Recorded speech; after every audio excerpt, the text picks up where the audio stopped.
제주 빌라델비아 교회입니다. 마태복음 강의 77번째 시간입니다. 산상수훈으로는 쉬운 두 번째 시간, 저희 계속해서 마태복음 산상수훈 하고 있습니다. 이번 시간에는 마태복음 5장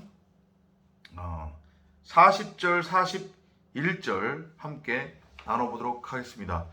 속옷과 겉옷에 관한 이야기입니다. 여러분들이 많이 또 알고 있는 그런 내용인데, 진리를 알지 못하면 성경을, 하나님의 진리의 말씀을 그냥 눈에 보이는 대로 문자적으로만 그렇게 겉껍데기로만 읽고 들으면 이게 어마어마한 오해를 낳게 되는데, 이 구절도 특히 한국교회 안에서 많은 오해를 낳은 대목이죠. 그리고 믿지 않는 사람들조차도 알고 있는 그런 대목이에요. 누가 오른밤 때리면은 왼밤도 돌려서 내줘서 왼밤도 맞고, 누가 속옷 벗어달라고 하면 덤으로 겉옷까지 같이 벗어줘라. 그게 이웃사랑이다. 하나님이 말씀하시는 사랑이다.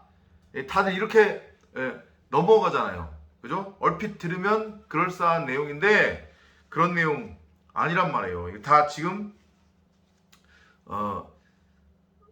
이스라엘 백성들에 의해서 곡해된 그 하나님의 말씀, 선악이라고 하는 율법으로 곡해된 그 진리를 주님께서 그 진리대로 지금 풀어주고 계시는 그런 지금 과정 안에서 마태복음 5장 40절 41절이 지금 나온 거란 말이에요. If someone sues you for your shirt, give up your coat as well. If a soldier forces you to carry his pack 1 mile, carry it 2 miles. 우리말로는 어떻게 되어 있는 거예요? 누가 속옷을 갖자고, 너의 속옷을 갖자고 너를 고발하면 give up your coat as well. 속옷뿐만 아니라 겉옷도 포기해라. 그냥 줘라. 이런 의미잖아요. 성경에 옷 얘기가 많이 나오죠. 여러분들 이렇게 이해를 하시면 됩니다. 속옷은 한마디로 선악이라고 하는 그 율법이에요. 겉옷은 그리스도라고 하는 그 예복, 진리의 말씀, 가죽옷을 뜻한단 말이에요. 이게 어디에 정확하게 나와 있냐면 창세기 3장 7절하고 21절에 정확하게 나와 있어요. Then they sewed fig leaves together to make something to cover themselves. 이게 아담과 하와가 선악과 따먹고 이제 눈이 밝아짐으로 말미암아, 그죠? 눈이 밝아졌다고 하는 것의 의미는 진리의 말씀에 의해 대해서는 호라호할 수 있는 눈이 닫히고, 선악이라고 하는 율법, 하나님의 말씀을 그렇게 선악이라고 하는 율법으로 눈에 보이는 대로 잘못 보게 된 그 결과물로서 여러분들이 이해를 하시면 돼요. 눈이 밝아져서 자신들이 벌거벗음을 보고 그 부끄러움을 해결하기 위해 무화과 나무 잎을 따서, 무화과 나무, 왜 하필이면 무화과 나무 잎이냐? 무화과는 이게 열매가 아니에요. 가짜 열매입니다. 그죠? 그게 꽃이란 말이에요. 꽃. 근데 사람들이 그걸 열매라고 먹는 겁니다.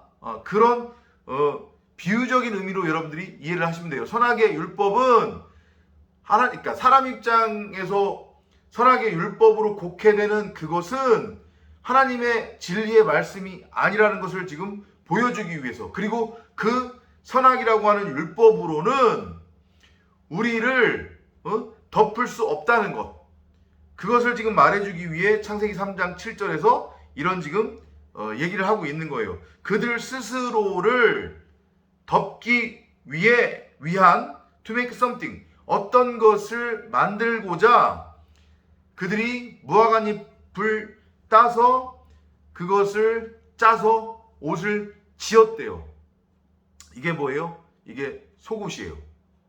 여기에 지금 3장 7절에 보면 커버 동사가 나와요. 몸을 덮다라는 의미인데, 이게 갈비뼈랑 같은 어원을 갖는단 말이에요. 갈비뼈가 덮다, 그 다음에 뭐 배우자,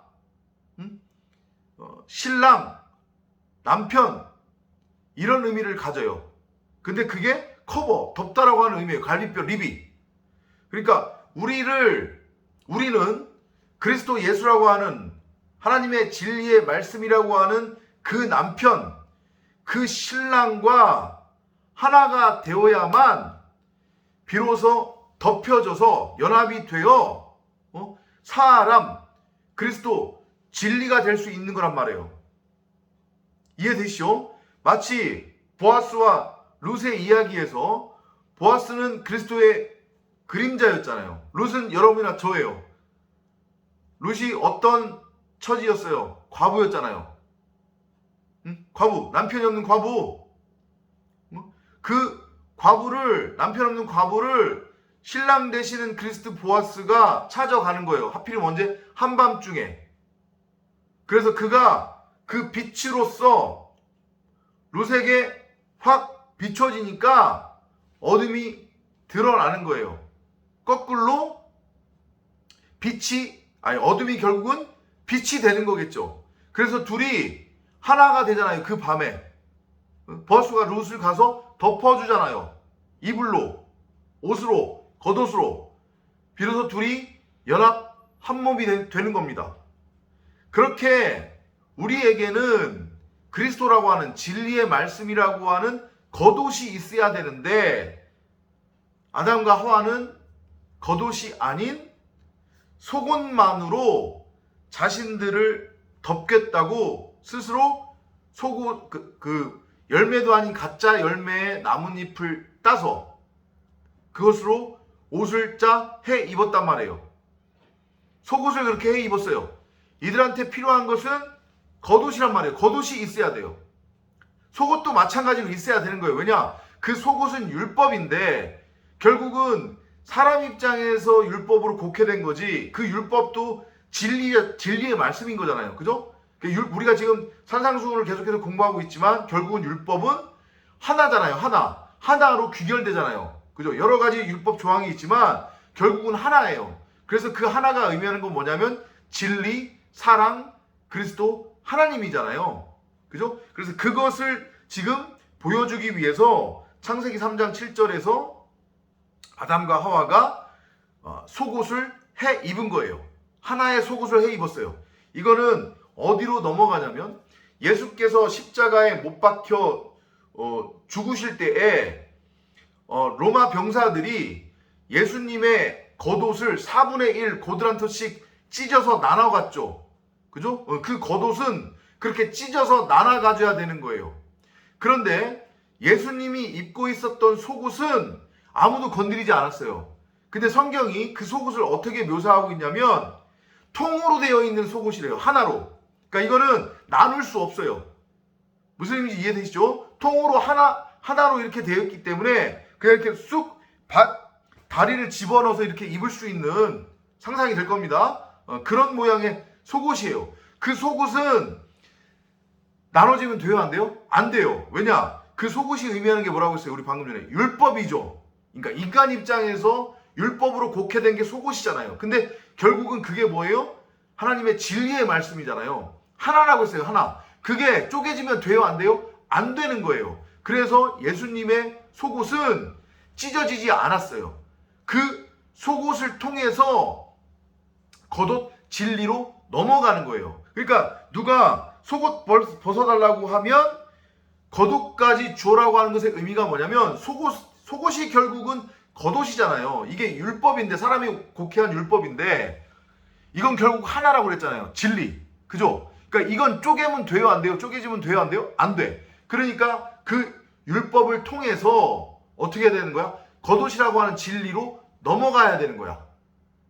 그런 의미에서 여러분들이 이 구절을 이해를 하시면 되는 거예요. 누가 속옷 벗어달라고 하면 속옷뿐만 아니라 겉옷까지 벗어줘라고 하는 것의 의미는 그 속옷을 통해서 진리가 무엇인지를 알고 깨닫도록 거짓 증거하지 말고, 살인하지 말고, 간음하지 말고, 그 다음에 또 뭐가 있었죠? 거짓 맹세하지 말라. 이런 구절들이 지금 위에서 쭉 나온 거란 말이에요. 이해되시죠? 속옷을 통해서 우리는 겉옷으로 넘어가야 되는 거예요. 겉옷을 입으려면 반드시 속옷이 있어야 돼요. 결국 이 속옷을 통해서만 우리는 겉옷을 입을 수 있는 거니까. 이 속옷이라고 하는 율법은 하나입니다. 하나. 사람이 오해한 그 율법. 그게 결국은 진리가 되는 거죠. 속옷을 선악의 율법으로 곡해된 속옷을 진리로 깨달으면 이게 결국은 겉옷이 되는 거예요. 그런 의미로 여러분들이 마태복음 5장 40절을 이해를 하시면 돼요. 자, 이어서 한번 볼게요. 창세기 3장 21절. 창세기 3장 21절. 그렇게 아담과 하와가 스스로 하나님이 되어 나는 무엇이 선이고 무엇이 악인지 그 차이를 분별할 줄 안다고 여기면서 동산 중앙에 있었던 생명나무에 열린 그 실과를 자기네들 멋대로 선과 악이라고 하는 선악과로 따먹고 속옷을 지금 입고 있었잖아요. 그죠? 근데 그렇게 속옷만 가지고 있으면 돼요? 안 돼요? 안 돼요. 그러니까 그 속옷을 입고 있었던 그들에게 하나님이 오셔서 Then the Lord God, 여호와 하나님이 made clothes out of animal skins, 동물의 가죽으로 옷을 만들었대요. For the man and his wife, 그 두 사람을 위해서. 그러면 여기서 하나님이 동물 가죽으로 만든 옷이 뭐겠냔 말이에요. 동물 가죽으로 만든 옷. 이건 바로 어린 양을 뜻하는 거죠. 여기서 동물은 그 어린 양을 잡아서 그것으로 만든 옷, 겉옷, 가죽옷, 어린 양이라고 하는 그 진리의 겉옷, 그것을 하나님이 직접 만드셔서, 가죽옷을 만드셔서 아담과 하와에게 입히신 거예요. 그러니까 창세기 3장 7절에서 아담과 하와가 스스로 입은 옷은 선악이라고 하는 율법의 속옷, 그리고 창세기 3장 21절에서 여호와 하나님께서 짐승의 가죽옷으로 지어서 입히신 그 옷은 진리라고 하는, 그리스도라고 하는 겉옷. 이렇게 속옷과 겉옷의 의미를 이해를 하시면 돼요. 이게 어디에서 결말이 나느냐? 요한복음 21장 18절에서 결론이 나요. I tell you for certain that when you were a young man, you dressed yourself and wherever you wanted to go. 내가 진실로 너희에게 이르노니 너희가 젊었을 때는, 여기서 성경에서의 젊었을 때라고 하는 것의 의미는 뭐냐면 선악이라고 하는 그 죄와 사망에 매여 있을 때를 의미하는 거예요. 하나님의 때가 아직 차지 않아서 죄와 사망에 종살이하고 있었을 그때 나는 무엇이 선이고 무엇이 악인지 그 차이를 분별할 줄 안다고 여기며 하나님의 말씀을 내 멋대로 선악의 율법으로 곡해해서 열심히 행위로서 행하며 하나님 노릇하고 있었던 그때에는 너가 dressed yourself, 스스로 옷을 해 입었대요. 맞잖아요. 그죠? 창세기 3장 7절에 나왔잖아요. 그죠? 선악이라고 하는 율법의 속옷을, 하나님의 말씀을 겉옷이 아닌 우리 멋대로 율법으로 곡해한 거잖아요. 그죠? 그리고 그것을 뒤집어 쓰고 있었던 거예요. 뭘로? 속옷으로. 그러면서 우리가 선악의 왕노릇하고 있었던 거죠. But when you are old, 이제 너희가 나이 들어. 나이 든 건 뭐를 의미해요? 이건 이제 진리를 깨달은 거죠. 속옷을 통해서 겉옷으로 넘어가는 거예요. 율법을 통해서 죄가 무엇인지를 알고 깨닫고 진리로 넘어가는 거예요. 하늘의 것이 땅으로 내려와 3이라고 하는 선악의 율법으로 곡해됐는데 여기에 그리스도라고 하는 4분의 1의 고드란트가 합쳐지니까 비로소 내가 진리, 성전으로 완성되는 거예요. 그 얘기하는 거예요. 그때는 you will hold out your hands. 너희가 팔을 벌리게 될 거래요. Then others will wrap your belt around you and lead you where you don't want to go. 그리고 나서 누군가가 우리에게 와서 우리에게 띠띠울 거래요. 그 띠가 뭐예요? 결국은 진리의 띠잖아요. 겉옷, 그리스도라고 하는 겉옷, 진리의 말씀. 그러니까 똑같은 얘기 나오는 거잖아요. 지금 속옷, 겉옷. 그죠? 속옷과 겉옷의 의미 그렇게 이해를 하시면 되고 5장 41절도 마찬가지예요. 여기도 보면 우리말로는 뭐라고 해석이 돼 있어요? 오리, 심리 이렇게 돼 있잖아요. 그죠? 그럼 거기서 그 오가 의미하는 건 뭐예요? 바로 얘도 율법이에요. 10은 뭐예요? 진리예요. 그러니까 결국은 오라고 하는 선악의 율법을 통해서 어떻게 해야 된다는 거예요? 우리는 10이라고 하는 겉옷, 진리를 알고 깨달아 진리로 지어져야 한다는 그런 의미예요. 이해되시죠? 그래서 마태복음 5장 40절, 41절은 같은 의미로 그렇게 이해를 하시면 됩니다. 누가 속옷 벗어달라고 하면 속옷도 벗어주고 겉옷도 벗어주라는 의미 아닙니다. 불우이웃 돕고 어려운 이웃 있으면 도우세요. 하지만 그거는 그냥 인간의 도리로서 하는 거지 그거하고 복음하고는 아무런 상관이 없어요. 마태복음 지금 5장에 나오는 산상수훈에 나오는 속옷 벗어달라고 하면 겉옷까지 벗어주라고 하는 의미 그런 의미가 아니라는 거. 이건 지금 진리 얘기하고 있다는 거. 선악의 율법과 진리를 지금 주님이 풀어주고 계시다. 그렇게 이해를 하시면 되겠습니다. 다음 시간에 또 찾아뵙도록 하겠습니다. 안녕히 계십시오.